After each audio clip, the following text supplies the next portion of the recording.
This is Monique with Your Daily Sunshine. Right now, I just want to tell this story in first person, just to put it out there of what happened. Um, and what am I talking about? My aunt, my mom's sister, we had to bring in legal counsel, and we're now in the middle of. We tried to do an emergency conservatorship and guardianship for her. That didn't work. When we went before the judge, he said, I do see that something's needed, but I guess within his purview, it was nothing he could do.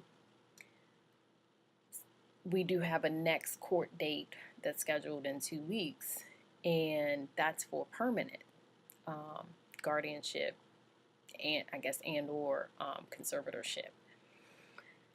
I'm not sure how things will go because just like this past judge said that it was nothing he could do, but that he did see that something was needed. It seemed like the system has just failed my aunt. Um, and it's just it's sad in a way. Um, it's it's a little difficult to watch and just imagine how she's living. She does hoard, and so living in her home that's a two-story home and it also has a basement, just knowing how she's getting around because her body has deteriorated so that she's no longer able to do a lot of the things that she normally would have been able to do, maybe just a year or two ago.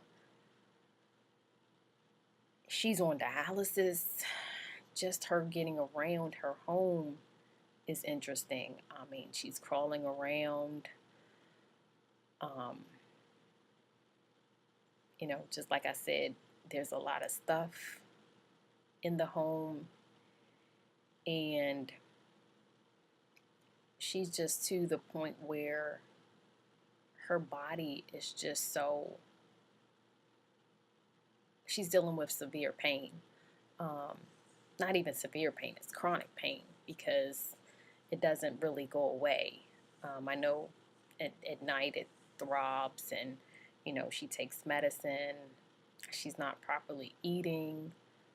Um, and the thing that really hurts is that she's isolated herself. Um, and that's one of the reasons why we had to kind of bring on legal counsel. It may appear that we're trying to take something from her, but I said, for me, we needed to make sure that we are doing everything we can for her. We're thinking for her if she was in her right mind, because the person that she is today is not the person that she was. She was the type of person, I know when I was growing up, you couldn't touch nothing in our house. No walls, don't touch nothing.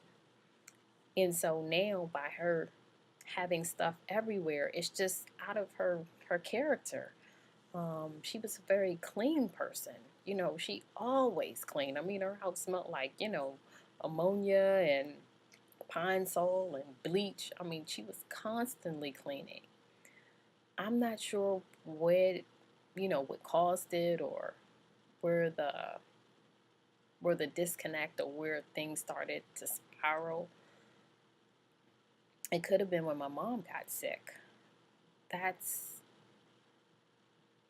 that's the thing that I see. Because just to go back, my grandmother was sick.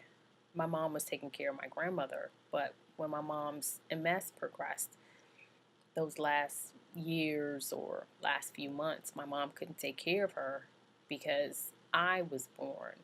Um, and after I was born, my mom's MS really flared up. So my mom's sister had to step in and take care of her. And I think she went under radiation because she was dealing with breast cancer. And so I guess maybe my mom getting sick and seeing their mom getting sick, maybe that was it. I'm not sure. Maybe I'll never know. But it's very interesting when you have to bring in outside authorities to kind of help you. And like I said, just going back, she's on dialysis. She has a social worker. She has nurses. She has a doctor who sees her either twice a week or 3 times a week, depending on how she goes. And I just really feel that the system has failed her.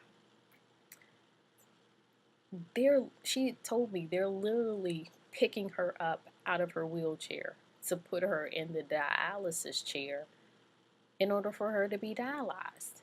Doesn't someone at some point says, okay, I think you live in a 2-story home, or how are you getting around at home when I know you live by yourself? They said that she's on the verge of malnutrition. She's probably on malnutrition. That's because she's not eating. When she comes home, there's no one there to say, hey, here's your meal. Come sit down. Let me take you upstairs. Let me lay you down so you get your rest after dialysis. It's just interesting. And I guess on the other side, you're like, okay, well, doesn't she have a doctor? She kind of fired her doctor, and her doctor kind of fired her too, because his thing was, you have to come see me, 2 or 3 times a year. What she did was she went to all these specialists because, back to she's dealing with the chronic pain, and she would just send her paperwork back to him. When she was ready to see him, he was like, I have not seen you within, this period of time. And, the liability on him, he was like, I can't keep you as a patient. So he's not able to talk about her mental, or even to write up something saying, yes, she's mentally fit, or no, she's not mentally fit. This situation is just very unfortunate. But the thing is, she still has us as a family kind of, being on the outskirts, trying to at least help in some way. I would hate to think for someone who the system has failed, who doesn't have us. That's scary. Anyway, I just wanted to tell my story in first person. And this is Monique. Have a good afternoon.